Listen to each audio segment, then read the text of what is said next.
Le dormeur éveillé nous invite à quitter un instant la torpeur pour connaître le repos actif, un repos qui est une conscience de l'ordre dans l'esprit, un ordre qui va nous éveiller à un ordre nouveau.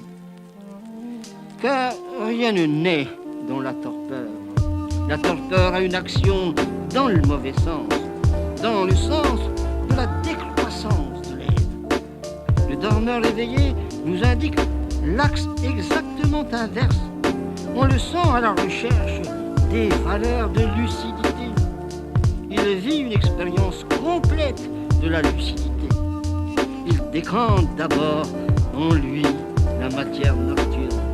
Il subit une sorte de psychanalyse matérielle pour, au réveil, dans un réveil qui associe à un sommeil corporel, connaître la clarté, la lucidité. Il dort pour y voir clair, pour nous révéler des idées claires, des images lumineuses, un verbe flamboyant.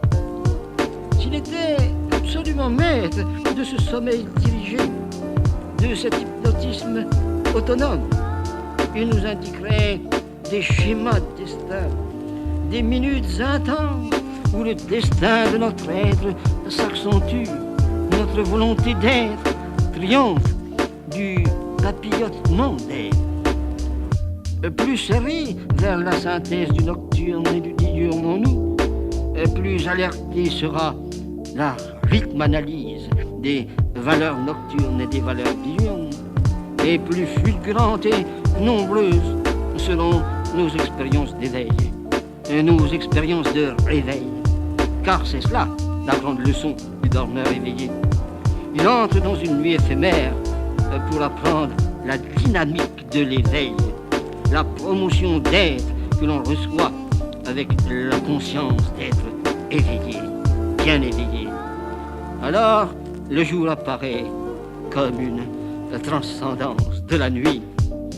Tout ce qui concerne l'endormissement, tout ce qui concerne l'empattement de la torpeur de l'être qui perd ses forces en perdant la lumière est retranché de l'expérience du dormeur éveillé incontestable. Notre être ne veut pas connaître sa mort quotidienne. Je ne sais plus quel est le psychologue a versé dans la folie par des tentatives très nombreuses, mais d'ailleurs vaines, de surprendre son entrée dans le sommeil. Nous n'allons jamais au bout du voyage qui tous les soirs nous plonge dans la nuit psychique.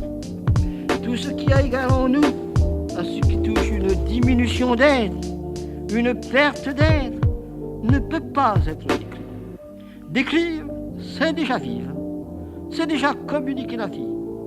Le dormeur éveillé ne nous doit des confidences que sur son éveil. Il ne peut nous donner que la saine induction vers la diurnité de l'être. Il médite, il pense, il rêve dans le sens d'une aube d'humanité.